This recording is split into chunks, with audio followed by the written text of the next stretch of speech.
Budget पर चर्चा के दौरान उत्तर प्रदेश विधानसभा में आज शाम उस वक्त माहौल गर्मा गया जब मत्स्य विभाग के मंत्री संजय निषाद और समाजवादी पार्टी के विधायकों के बीच तीखी नोकझोंक हो गई। विरोध जताते हुए सपा विधायक वेल में पहुंच गए और जोरदार हंगामा करने लगे। इस बीच सपा विधायकों ने मंत्री के हाथ से कागज छीन लिया, जिससे दोनों पक्षों के बीच हाथापाई की नौबत आ गई। संसदीय कार्य राज्य मंत्री मयंकेश्वर शरण सिंह ने इसे मंत्री पर हमले की कोशिश बताते हुए पीठ से शिकायत की। तो वहीं डॉक्टर संजय निषाद ने अपने खिताब की शुरुआत बजट की सराहना से की, लेकिन उसके बाद उन्होंने सपा और कांग्रेस पर तीखा हमला बोला। उन्होंने कहा कि निषाद समुदाय ने अंग्रेजों से लड़ाई लड़ी, मुगलों से लड़ाई लड़ी और पिछले 75 सालों से कांग्रेस जैसे लोगों से भी संघर्ष कर रहा है। उन्होंने सपा की ओर इशारा करते हुए कहा कि 30 साल की सत्ता में इन लोगों ने मछुआ समाज को 1 रुपया तक नहीं दिया। उनका दावा था कि केंद्र सरकार ने 67 साल में पूरे देश में 3000 करोड़ रुपए दिए, जबकि उत्तर प्रदेश में पूर्व सरकारों ने 1 रुपया तक नहीं दिया। उन्होंने यह भी आरोप लगाया कि पहले एक मंत्री बनाकर उन्हें बैठा दिया गया था और विभाग में मछुआ पद को उर्दू अनुभाग में भर्ती कर दिया गया। उन्होंने तंज कसते हुए कहा कि निषाद उर्दू पढ़ता है या मछली उर्दू पढ़ती है, ये मछुआरों के मगरमच्छ है।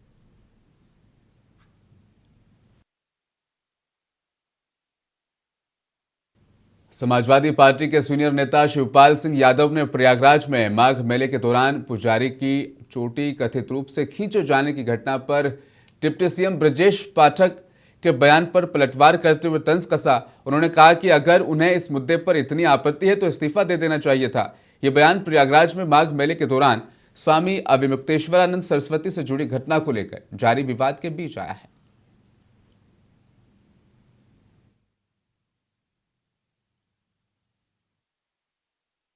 डिप्टी चीफ मिनिस्टर उसी सरकार में हैं जिसमें पूजनीय शंकराचार्य जी का अपमान किया है। अब कितना भी ढोंग कर लें, बटकों को ला करके कितना भी ढोंग कर लें, जब पूजनीय शंकराचार्य जी का अपमान हुआ है तो उनके सम्मान में उनको इस्तीफा दे देना चाहिए। आज उत्तर प्रदेश में मुख्यमंत्री के पद पर बैठे आदित्यनाथ जी को उन्हीं के नीचे बैठे दोनों उप मुख्यमंत्री कहीं ना कहीं बहुत बड़ा प्रश्न चिन्ह उठा रहे हैं। तो जब अपने नीचे के ही लोग प्रश्न चिन्ह उठाने लगे तो फिर सत्ता में बने रहने का भी नैतिक हक कहीं ना कहीं कमजोर हो जाता है। आज लेकिन एक बटकों को उन्होंने सम्मान दिया। ठीक है, उन्होंने दिखाया कि हम बटकों का सम्मान करने वाले लोग हैं, तो फिर हम उनसे यही पूछना चाहते हैं, तो फिर आपकी पार्टी में बटकों का अपमान करने वाले लोग कैसे रहते हैं? आप उनको भी तो हटाइए। देखिए, घर में आप खूब रंगोली बनाइए, लेकिन पहले झाड़ू लगा करके कचरा तो बाहर निकाल दीजिए। तो जो बटकों का अपमान करने वाला है वो तो जहाँ का तहाँ बैठा है, आप रंगोली पे रंगोली बनाए जा रहे हैं। वजह बहुत बड़ी थी और जिसके लिए यहाँ आना पड़ा। माननीय उप मुख्यमंत्री श्री ब्रजेश पाठक जी का धन्यवाद दिया हम लोगों ने, उनसे निवेदन किया कि आपने जो बात बोला है कि जिन लोगों ने सिखा चोटी खींची है, साधु संतों का, महंतों का, उन बटकों का, उन बालकों का अपमान किया है, उनको बूटों से मारा है, उनकी सिखा खींची है, उनके वस्त्र। उत्तर प्रदेश के सीएम योगी आदित्यनाथ ने प्रधानमंत्री नरेंद्र मोदी के प्रस्तावित दौरे को लेकर मेरठ मंडल के सभी जिलों के पुलिस और प्रशासनिक अधिकारियों और नोएडा अथॉरिटी के अधिकारियों के साथ वीडियो कॉन्फ्रेंसिंग के जरिए से अहम बैठक की है। इस बैठक में तैयारियों का जायजा लिया। बैठक में सुरक्षा व्यवस्था, यातायात प्रबंधन, भीड़ नियंत्रण और कार्यक्रम स्थल की तैयारियों पर खास जोर दिया गया। अधिकारियों को निर्देश दिए गए कि वे वीआईपी सुरक्षा प्रोटोकॉल का कड़ाई से पालन करें और आम जनता को न्यूनतम असुविधा हो।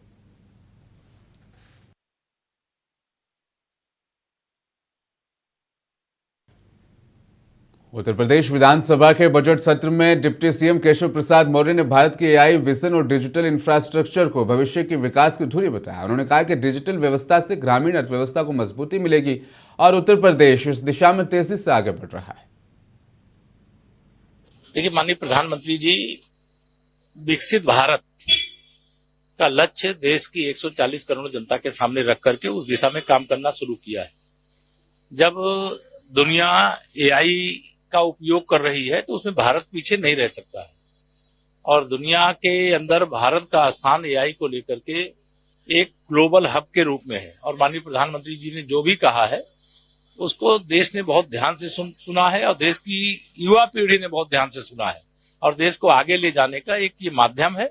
और एआई की समिट होना, इतने देशों के राष्ट्रपति और प्रधानमंत्री गणों का आना, इतने सीईओज का आना, ये भारत के लिए गर्व की बात। देखिए, ये जब भ्रष्टाचार मुक्त भारत बनाना है तो डिजिटलीकरण आवश्यक है। अगर डीबीटी का सहारा नहीं लिया गया होता तो अब तक कई खरब रुपए भ्रष्टाचार करने वालों की तिजोरी में चले जाते। लेकिन बीजेपी के पूर्व विधायक अजीत कुमार उर्फ राजू यादव फिल्म यादव जी की लव स्टोरी के विरोध में सड़कों पर उतर आए हैं। उन्होंने पैदल मार्च कर विरोध जताया और अपनी मांग को लेकर डिप्टी कलेक्टर को ज्ञापन भी सौंपा। पूर्व विधायक ने फिल्म के रिलीज पर रोक लगाने और कार्रवाई करने की मांग करते हुए आरोप लगाया कि इसमें एक जाति को निशाना बनाया गया है। समाजवादी पार्टी के कार्यकर्ताओं ने भी कई जिलों में विरोध प्रदर्शन किया, बल्कि यादव समाज भी आज सड़कों पर उतर आया। उन्होंने कहा कि ऐसी फिल्में समाज में विभाजन पैदा करती है और भावनाओं को आहत करती है।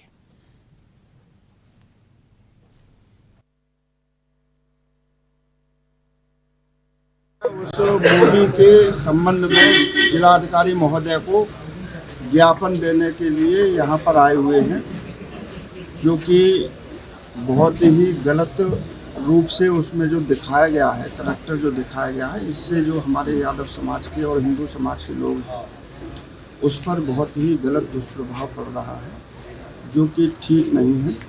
इसी के संबंध में हम लोग यहाँ पर आए। हमारी मांग ये है कि ये मूवी रिलीज नहीं होनी चाहिए और इस प्रकार के जो भी मूवी होती हैं जो समाज को प्रभावित करती है वो नहीं है। एक मुकदमा भी यहाँ पर संबल पुलिस ने इस संबंध में दर्ज किया है। हाँ, उन्होंने भी एक मुकदमा भी हुआ है और दूसरा भी मुकदमा बहुत ही जल्दी होगा।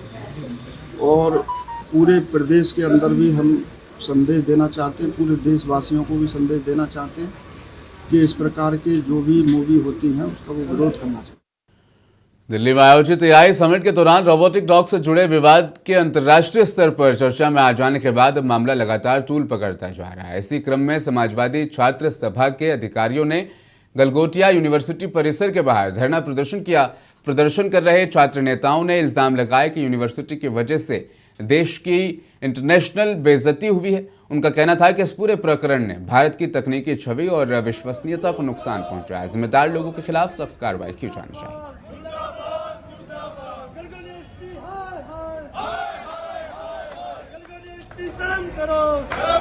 भैया, मांग ये है, जो दिल्ली में एआई समिट चल रहा था उसमें 200 लगभग कंपनियों ने समिट में एडमिशन अपना पार्टिसिपेट किया और उसमें एक गलगोटे यूनिवर्सिटी भी थी। लेकिन जो झूठ, जो फरेब इस गलगोटे यूनिवर्सिटी ने इस देश के एआई सिस्टम जो हम लाना चाह रहे हैं उसके खिलाफ किया है, जो इस देश के साथ विश्वासघात किया है, उसके खिलाफ हमारा धरना प्रदर्शन है। आप चाइना का डॉग मंगाकर उस पर अपनी लेबलिंग कर उसको यहाँ 350 करोड़ की इन्वेस्टमेंट बता देते हैं और चाइनीज कंपनियां उसको ट्वीट करके बताती हैं कि ये रोबोडॉग हमारा है और ये कंपनी झूठ बोल रही है। इस तरीके से देश को शर्मिंदा किया है। दूसरा, जो ये एक स्काई बॉल ड्रोन बता रहे हैं वो स्काई बॉल कंपनी का है, जो 2023 में पहले बन चुका है। वो आसानी से 48,000 रुपये में ऑनलाइन मिलता है। ऐसी कंपनियों के इन्वेस्टमेंट अपने वहां रखकर उनको अपना डेवलपमेंट या इन्वेस्टमेंट का जो इन्होंने 350 करोड़ पैसा लिया उसमें बताकर अपना बताया, जिसका पर्दाफाश पूरे देश के सामने हो गया, जिसमें पूरे देश को, पूरी दुनिया के सामने शर्मिंदा होना पड़ा कि एक यूनिवर्सिटी फर्जी तरीके से दूसरों के इनोवेशंस को अपना बताकर उन्हें पेश करती है। और दूसरी बात यह कि ऐसी यूनिवर्सिटी जिसने ये हिमाकत की है, देश को शर्मिंदा किया, इसके खिलाफ एक्शन होना चाहिए, इसके खिलाफ एफआईआर होनी चाहिए, मुकदमा दर्ज होना चाहिए। झांसी के बरुआ सागर से बड़ी सनसनीखेज खबर सामने आई, जहां मामूली विवाद के चलते चाकूबाजी की घटना में एक युवक की दर्दनाक मौत हो गई। घायल युवक ने मेडिकल कॉलेज में इलाज के दौरान दम तोड़ दिया। घटना के बाद परिजनों ने पुलिस पर इल्जाम लगाए हैं और इलाके में तनाव का माहौल है। स्थिति को देखते हुए सर्किल के कई थाने की पुलिस बल मौके पर तैनात कर दी गई है।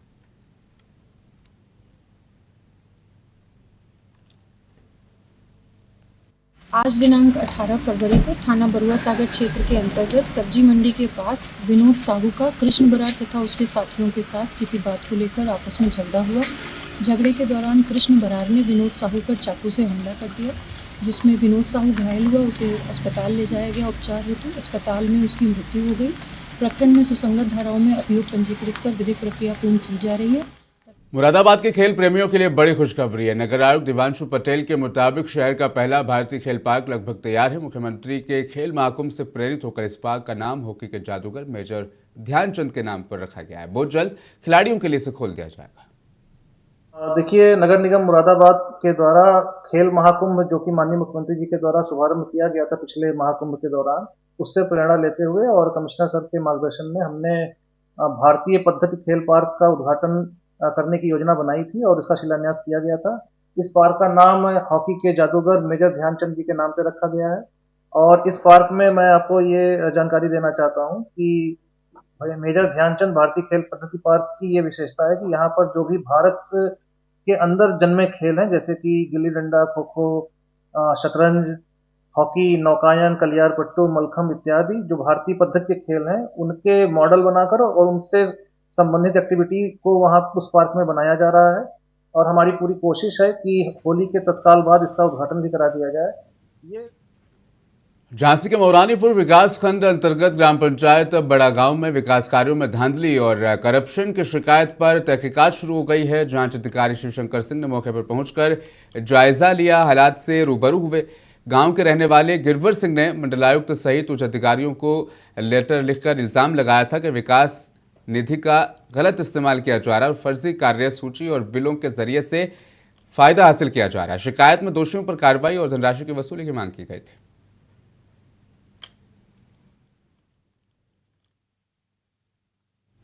अमरोहा जिले के नौगांवा सादात थाना इलाके के ग्राम गुलडिया में मुस्लिम समाज के लोगों ने रमजान माह में तरावी की नमाज अदा करने की इजाजत देने की मांग की है और जिला अधिकारी को लेटर लिखा है। ग्रामीणों का कहना है कि साल 2023 से मस्जिद विवाद के चलते बंद पड़ी है, जिससे नियमित नमाज वहां पर अदा नहीं हो पाती। रमजान का मुबारक महीना चल रहा है और इबादत में मुश्किलात का सामना करना पड़ रहा है, इसलिए तरावी की इजाजत दी जाए।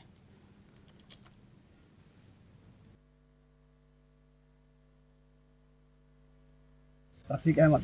कहाँ से आई हैं आप? गुलडिया है। आज जो डीएम ऑफिस पहुंचे हैं, क्या मामला है?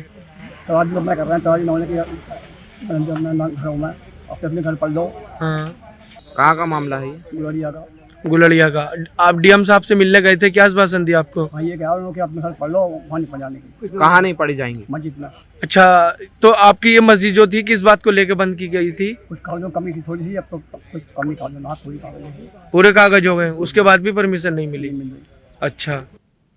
गाजीपुर शहर में ट्रैफिक व्यवस्था को बेहतर करने के लिए एसपी सिटी की क़यादत में ट्रैफिक और मकामी पुलिस ने एक अभियान चलाया। कार्रवाई यहां पर की गई है और शहर की 2 प्रमुख सड़कों पर एक कार्रवाई केंद्रित रही। अभियान के दौरान नाबालिग वाहन चालकों निर्धारित रूट से बाहर चल रहे ई रिक्शा पर सख्ती बरती गई। कई वाहनों का चालान भी किया गया, जबकि कुछ को जब्त भी किया गया। नाबालिग चालकों के मामलों में अभिभावकों को थाने बुलाया गया। जनपद गाजीपुर में शहर में ट्रैफिक व्यवस्था को यातायात व्यवस्था सुचारू रूप से संचालित हो, इसको लेकर नियमित रूप से ट्रैफिक पुलिस और स्थानीय पुलिस काम करती रहती है। उसी के क्रम में आज एक अभियान चलाया गया सबके सहयोग से, कि जिसमें नाबालिग बच्चे जो स्कूल जाने वाले हैं, वो जो वाहन चलाते हैं, उनके विरुद्ध ये अभियान था। और जो ई रिक्शा है विशेष रूप से उनके लिए यहाँ पे पहले कप्तान साहब के निर्देश पे कलर कोडिंग की व्यवस्था की गई है, सबके रूट निर्धारित किए।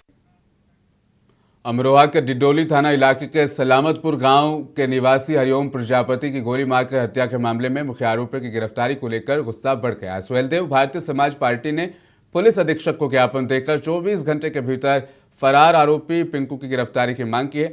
परिजनों और पार्टी का आरोप है कि हरिओम कावड़ लेने जा रहे थे, तभी गांव के पूर्व प्रधान टिंकू और उसके भाई पिंकू ने उन पर गोली चला दी थी।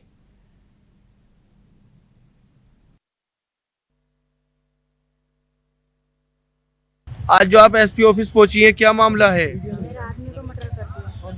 कहाँ का मामला है ये? मुंडा मुकारी। तो यहाँ आप एसपी ऑफिस पहुंची है, क्या मामला है? कोई कार्रवाई आगे को नहीं हो रही। अच्छा, आप क्या चाहती हैं? मैं चाहती हूँ कि आगे को कार्रवाई हो और सजा हो जाए पूरी। अच्छा। अभी तो अमरोहा नगर थाना इलाके में दर्ज चाकू हमले के मामले ने नया मोड़ इख्तियार कर लिया है। घायल युवक इमरान ने पुलिस अधीक्षक को प्रार्थना पत्र देकर आरोपी का नाम जांच में शामिल करने की मांग की है। इमरान के मुताबिक घटना के बाद खून ज्यादा बहने से वो बेहोश हो गया था, इसलिए पूरी जानकारी वो नहीं दे सका। पिता की ओर से दर्ज रिपोर्ट में साहिब को नामजद किया गया है। झांसी के इलाही चौराहे के पास एक होटल में जिला आबकारी विभाग और शराब ठेकेदारों की बैठक के दौरान तीखी नोकझोंक हुई। एक ठेकेदार ने इल्जाम लगाया कि हाईवे पर शराब की दुकान नियमों के खिलाफ खुलवाई गई है। सूत्रों के मुताबिक ठेकेदार ने लेन देन और नियमों की अनदेखी के आरोप भी लगाए, जिससे बैठक का माहौल गर्म हुआ। अन्य ठेकेदारों ने भी ट्रांसपेरेंसी की मांग उठाई। आपने गलती कर दी सर, ये बहुत बड़ा वो भी फॉल्ट है आपका, इसीलिए आपने दुकान चलवा दी, ये भी बहुत बड़ा। अमरोहा जिले की रहने वाली यास्मीन की संदिग्ध परिस्थितियों में मौत से परिजनों में कोहराम मच गया। बताया जा रहा है कि 3 साल पहले उसकी शादी थाना चांदपुर क्षेत्र के गांव अकोधा निवासी फहीम से मुस्लिम रीति रिवाज के मुताबिक हुई थी। परिजनों का इल्जाम है कि शादी के बाद से ही पति और ससुराल पक्ष दहेज की मांग को लेकर यास्मीन को प्रताड़ित करते थे। आरोप है कि इसी उत्पीड़न के चलते उसकी हत्या कर दी गई, जिसके बाद आरोपी मौके से फरार हो गए। उत्तर प्रदेश के मुजफ्फरनगर जिले के बुढ़ाना थाना इलाके में पुलिस ने बड़ी कार्रवाई करते हुए 15-15 हजार के इनामी 2 बदमाशों को मुठभेड़ के बाद गिरफ्तार कर लिया। दोनों आरोपी पूर्व में दर्ज जानलेवा फायरिंग के मामलों में वांछित थे।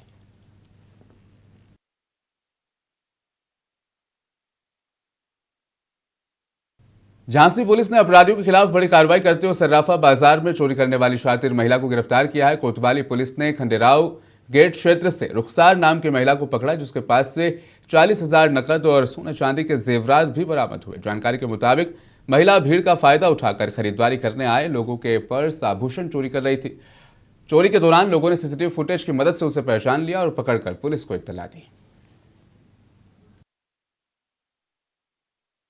अमरोहा के सैयद नकली थाना इलाके में ढक्का गलसुआ बाईपास पर बुधवार को उस समय अफरा तफरी मच गई जब बीच सड़क पर सांप और नेवले के बीच जबरदस्त भिड़ंत शुरू हो गई। अचानक हुए इस नज़ारे को देखने के लिए लोग भाग वहां पर रुक गए। दोनों तरफ से लंबा जाम लग गया। करीब 30 मिनट तक चले इस संघर्ष के दौरान बाइक, कार और अन्य वाहन फंसे रहे। राहगीर मोबाइल से वीडियो बनाते रहे।